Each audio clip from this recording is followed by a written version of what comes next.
La lumière luit dans les ténèbres, et les ténèbres ne l'ont point reçue. L'apôtre Paul nous avertit également, car nous n'avons pas à lutter contre la chair et le sang, mais contre les dominations, contre les autorités, contre les princes de ce monde de ténèbres, contre les esprits méchants dans les lieux célestes.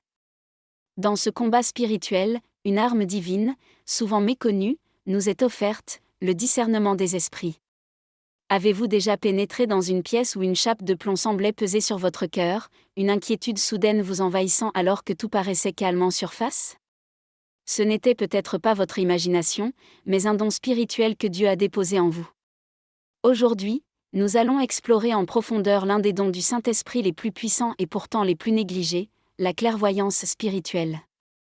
C'est une boussole divine qui vous protège de la séduction, vous permet de percer les apparences pour voir la vérité, d'entendre la voix de Dieu au milieu du vacarme, et de marcher avec assurance sur le chemin qu'il a tracé pour vous. Nous vivons à une époque où le vrai et le faux s'entremêlent de manière inextricable, où le mensonge se pare des vêtements de la vérité et où les ténèbres se déguisent en anges de lumière. Sans la capacité de discerner, même le croyant le plus sincère risque d'être égaré. L'Écriture nous dit qu'à un autre est donné le discernement des esprits. Le véritable discernement n'est pas un esprit de suspicion ou de peur, c'est une perspicacité spirituelle accordée par le Saint-Esprit, une capacité à voir ce que les yeux humains ne peuvent percevoir. Nous allons explorer ensemble 7 signes révélateurs qui vous aideront à déterminer si vous possédez déjà ce don précieux et comment le cultiver pour grandir en sagesse, en clarté et en puissance céleste. Un signe majeur est une soif spirituelle profonde et insatiable. Il ne s'agit pas d'un intérêt passager pour les choses de Dieu, mais d'un désir ardent et constant pour la vérité, d'une faim dévorante pour une compréhension spirituelle plus profonde. Les personnes dotées de ce don ressentent souvent une force d'attraction irrésistible vers Dieu, un appel intérieur qu'il est impossible d'ignorer. Cette soif se manifeste de multiples manières. Vous vous sentez insatisfait lorsque l'on vous propose des réponses superficielles aux grandes questions de la foi. Tandis que d'autres se contentent d'une vie religieuse routinière et formaliste, votre âme aspire à une vérité plus substantielle, à une connexion plus authentique. Vous ne lisez pas la Bible pour accomplir une tâche, mais parce qu'un désir brûlant de comprendre le cœur de Dieu vous anime. Vous ne voulez pas simplement lire ses paroles, vous voulez le connaître lui. Parfois, cette faim spirituelle préexistait même à votre conversion. Peut-être que, dès votre enfance, vous aviez l'intuition que la vie devait être plus que ce que vous voyez. Vous pouviez ressentir la présence de Dieu ou, à l'inverse, percevoir une obscurité spirituelle sans pouvoir mettre des mots dessus.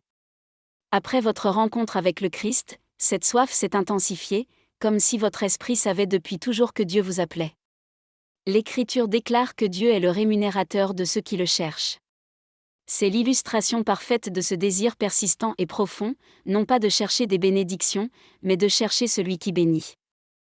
Les personnes dotées du don de discernement sont souvent incapables de se satisfaire d'une vie de foi en surface. Elles sont naturellement attirées par la prière, elles aiment méditer sur des questions profondes. Cette soif spirituelle les fait souvent paraître différents, et peut même les isoler. Alors que d'autres se contentent de suivre le courant, vous ne pouvez trouver le repos dans la conformité.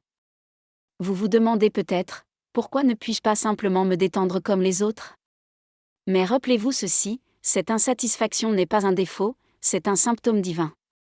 C'est le signe que Dieu est en train d'éveiller votre capacité de discernement. Si vous ressentez constamment cette impulsion à le connaître plus profondément, c'est très probablement Dieu qui vous appelle. Il vous forme pour que vous puissiez vivre dans la clarté et non dans la confusion.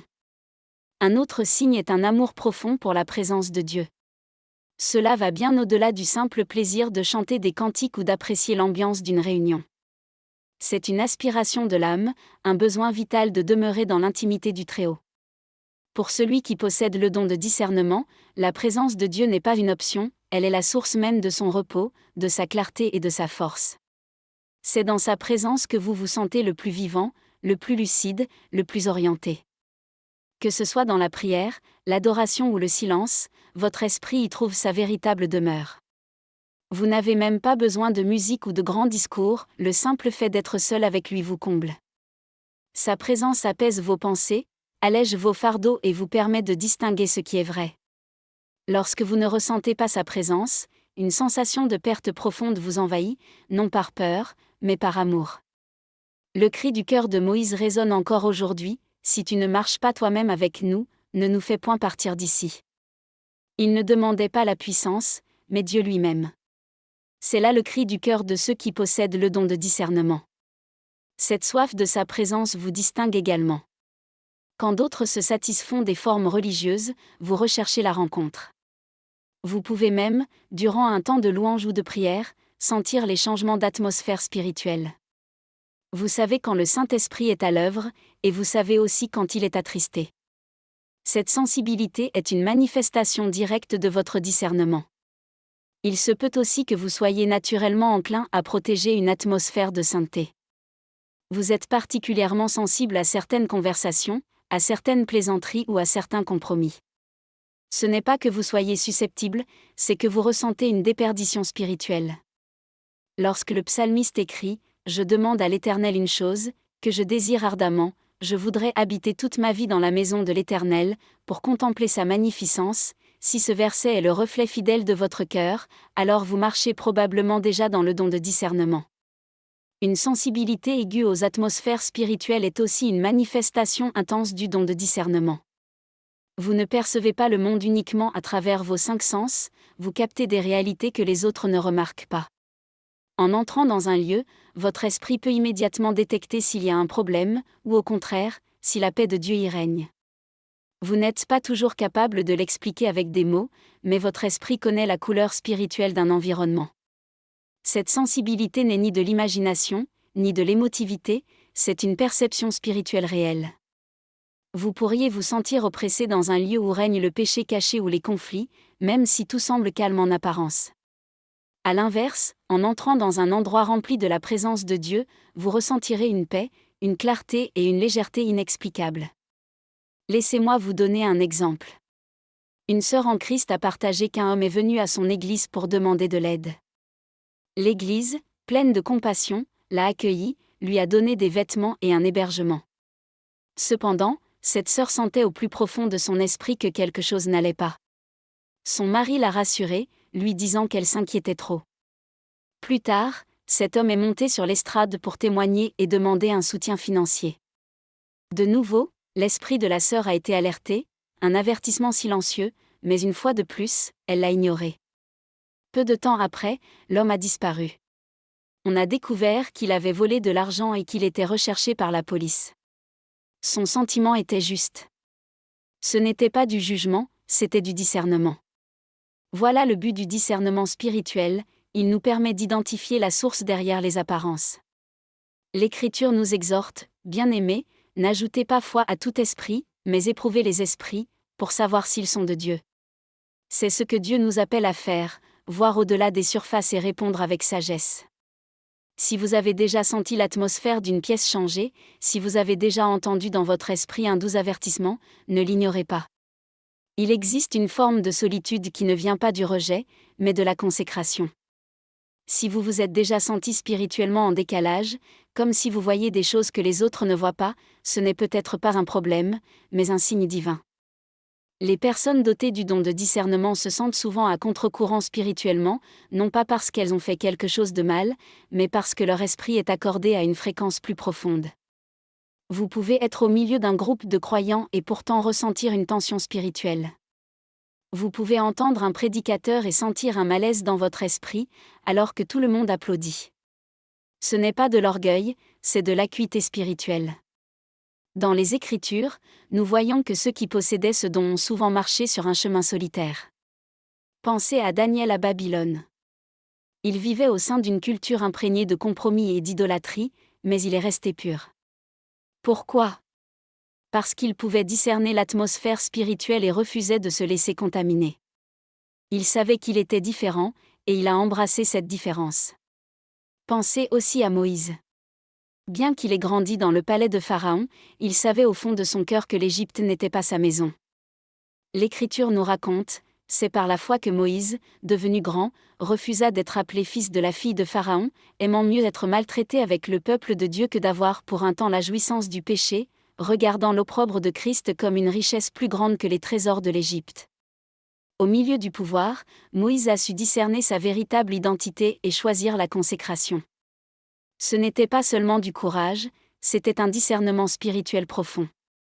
Vous aspirez peut-être à des conversations plus profondes, à une adoration plus authentique. Vous vous sentez peut-être tendu dans des environnements où les autres sont à l'aise. Cela peut conduire à la solitude, mais vous devez comprendre que vous n'êtes pas étrange, vous êtes choisi. Souvenez-vous de la promesse, vous, au contraire, vous êtes une race élue, un sacerdoce royal, une nation sainte, un peuple acquis, afin que vous annonciez les vertus de celui qui vous a appelé des ténèbres à son admirable lumière. Être mis à part fait partie de l'appel. Cette différence est en réalité une marque divine. Dieu est à l'œuvre en vous, non pas pour vous isoler, mais pour vous préparer. Alors, si vous avez déjà été incompris parce que vous étiez trop sensible, ne reculez pas. Cette sensibilité est peut-être le don de discernement qui s'éveille. L'une des caractéristiques les plus évidentes du don de discernement spirituel est votre capacité à reconnaître la voix de Dieu, même lorsqu'il ne parle qu'en murmure. Vous n'entendez pas forcément une voix audible, mais vous ressentez cette certitude intérieure, cette impulsion, cette clarté dans votre esprit. Ce peut être un doux rappel de ne pas aller quelque part, ou une direction pour prêter attention à une personne. Et lorsque vous obéissez à cette motion intérieure, vous découvrez souvent que c'était le bon choix. Les personnes dotées du don de discernement ont tendance à être extrêmement sensibles à la voix de Dieu. Que ce soit à travers un rêve, une impression pendant la prière ou une prise de conscience soudaine en lisant les Écritures, votre esprit y répond. Vous ne pouvez peut-être pas l'expliquer, mais vous savez que ce n'est pas une simple émotion, c'est une révélation. C'est Jésus lui-même qui a dit « Mes brebis entendent ma voix, je les connais, et elles me suivent ». Le discernement aiguise votre oui spirituel, vous permettant de reconnaître la voix du bon berger même au milieu d'une cacophonie. Beaucoup de ceux qui ont ce don ont vécu de tels moments, une direction soudaine après la prière, une clarté reçue pendant l'adoration, ou un avertissement intérieur impossible à ignorer. Et le temps prouve souvent que leur intuition était correcte. Cela ne signifie pas qu'ils ne se trompent jamais. Le don de discernement ne rend pas infaillible, mais il entraîne votre esprit à rester constamment vigilant. L'Écriture nous dit que la nourriture solide est pour les hommes faits, pour ceux dont le jugement est exercé par l'usage à discerner ce qui est bien et ce qui est mal. Le discernement est entraîné exactement de cette manière, par l'obéissance, l'écoute et la réponse. Donc, si vous avez déjà ressenti un avertissement de Dieu qui s'est ensuite avéré vrai, si votre esprit devient soudainement alerte dans la prière ou en temps de crise, c'est peut-être le Saint-Esprit qui cultive en vous ce don. La confirmation que vous recevez de la part des autres, en particulier des responsables spirituels, est un autre signe. Dieu utilise souvent la voix de son peuple pour confirmer le don qu'il a placé en vous.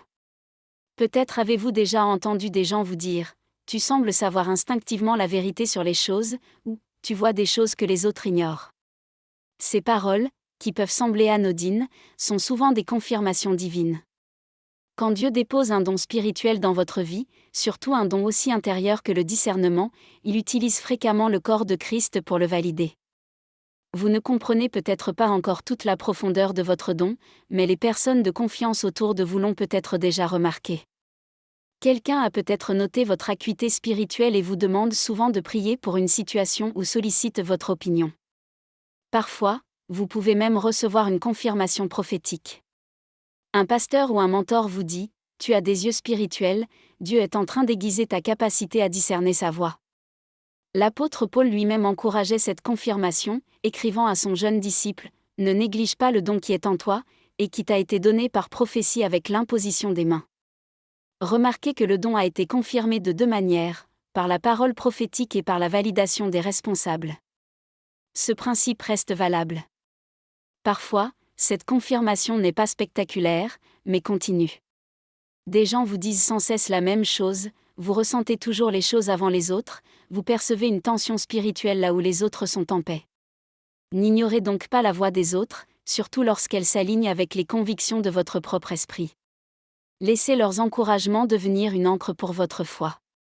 Finalement, la capacité de voir la vérité derrière les paroles ou les actions est une marque claire du don de discernement.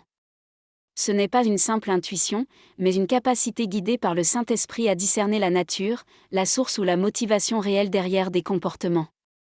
Vous pouvez écouter quelqu'un parler et sentir dans votre esprit que quelque chose cloche, même si chaque mot qu'il prononce semble correct. Vous ne savez peut-être pas pourquoi vous le savez, mais vous le savez. Ce n'est ni de la suspicion, ni de la peur, c'est du discernement. Cette perspicacité est entièrement biblique. Dans les évangiles, nous voyons à plusieurs reprises Jésus percevoir ce que les autres ne pouvaient pas voir. L'Écriture dit qu'il connaissait leurs pensées par son esprit. Le véritable discernement ne vient pas de ce que les yeux voient, mais d'une révélation du Saint-Esprit. Ce dont se manifeste souvent dans les conversations. Pendant un échange, vous ressentez soudain un malaise, ou en voyant quelqu'un réussir, vous sentez que ce qui le motive ne vient pas de Dieu. À l'inverse, en écoutant quelqu'un parler, même si ses paroles sont simples, vous ressentez une paix et une vérité qui viennent de Dieu. C'est votre esprit qui reconnaît sa présence. On se souvient de l'histoire de cette servante qui suivait Paul en criant « Ces hommes sont les serviteurs du Dieu Très-Haut ». En surface, ce qu'elle disait semblait juste. Mais Paul a discerné que l'esprit derrière ces paroles n'était pas pur, et il a chassé ce démon. C'est ce que fait le discernement spirituel.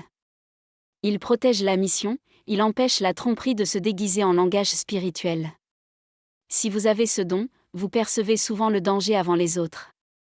Vous pouvez sentir des motivations hypocrites ou un combat spirituel avant même que les choses ne soient révélées. Cette sensibilité n'est pas un fardeau, c'est une mission. Dieu vous accorde cette perspicacité pour protéger son peuple et pour exposer les pièges cachés de l'ennemi. Si vous reconnaissez ces signes en vous, souvenez-vous que le discernement est un don, mais c'est aussi une responsabilité. Il doit être cultivé avec humilité et exercé avec fidélité. Pour développer le discernement, la voie royale est une prière intentionnelle. Pas seulement des requêtes rapides, mais une attente persévérante dans la présence du Saint-Esprit. Plus vous êtes proche de lui, plus votre discernement devient clair. Priez souvent, « Seigneur, aiguise mon esprit, purifie mes motivations, permets-moi de voir ce que tu vois. » Ensuite, enracinez-vous dans la parole de Dieu. La force de votre discernement dépend de la profondeur de vos racines dans les Écritures. La parole nous rappelle que la nourriture solide est pour ceux dont le jugement est exercé à discerner. Laissez la parole de Dieu entraîner votre esprit. Lisez-la lentement, méditez-la. Puis, marchez dans l'humilité. Ce don n'est pas une scène pour vous mettre en valeur, mais un outil pour servir. Le discernement ne vous place pas au-dessus des autres, il vous rend plus responsable. L'obéissance rapide est aussi cruciale. Le discernement ne consiste pas seulement à ressentir, mais à agir. Lorsque le Saint-Esprit vous avertit ou sonne l'alarme dans votre esprit, n'hésitez pas. L'obéissance aiguise le discernement, la procrastination l'émousse. Enfin, connectez-vous à une communauté spirituelle. La maturité dans le discernement ne peut se faire sans le corps de Christ. Ne gérez pas vos perceptions de manière isolée. Partagez-les avec des croyants mûrs, laissez-les vous aider à clarifier et à agir avec sagesse. La prière, la Bible, l'humilité, l'obéissance et la communauté feront passer votre discernement d'une expérience personnelle à un outil pour le royaume. Rappelez-vous, le but n'est pas de devenir admirable, mais de devenir utile. Dieu veut utiliser votre don pour protéger son peuple, démasquer la tromperie et apporter la lumière. Alors, ne vous contentez pas de reconnaître ce don, cultivez-le. Si ces paroles ont touché votre cœur, ne les ignorez pas. Ce murmure dans votre esprit est peut-être la confirmation de Dieu qu'il a placé en vous le don de discernement. Ce don n'est pas seulement une protection, c'est un mandat, une mission sacrée, voir ce que les autres ne voient pas, prier quand les autres dorment, et rester debout quand les autres vacillent. Si, en écoutant, vous avez senti votre esprit se réveiller, répondez avec courage. C'est votre « oui » à Dieu. C'est le moment où vous dites « Seigneur, j'ai entendu, et je suis prêt à accepter l'œuvre que tu as commencée en moi. » Si vous ressentez dans cette saison l'appel de Dieu à rechercher la clarté spirituelle, c'est parce qu'il est en train de lever des sentinelles. Il réveille ceux qui ne se laissent pas aveugler par la culture, ni distraire par le bruit. Si vous êtes encore là, si vous écoutez encore, vous êtes l'un d'entre eux. Père Céleste, au nom de Jésus, je te remercie pour chaque personne qui écoute. Je te remercie d'éveiller en eux le don de discernement. Saint-Esprit, nous te prions de souffler sur le feu que tu as allumé en eux. Aiguise-le, purifie-le, fortifie-le. Enseigne-leur à marcher dans la clarté et le courage. Que leur discernement soit guidé par l'amour, enraciné dans la vérité et dirigé par ta voix. Que leur vie porte ta présence et protège ton peuple. Nous déclarons qu'ils sont mis à part, qu'ils sont éveillés et qu'ils sont prêts. Au nom puissant de Jésus, Amen.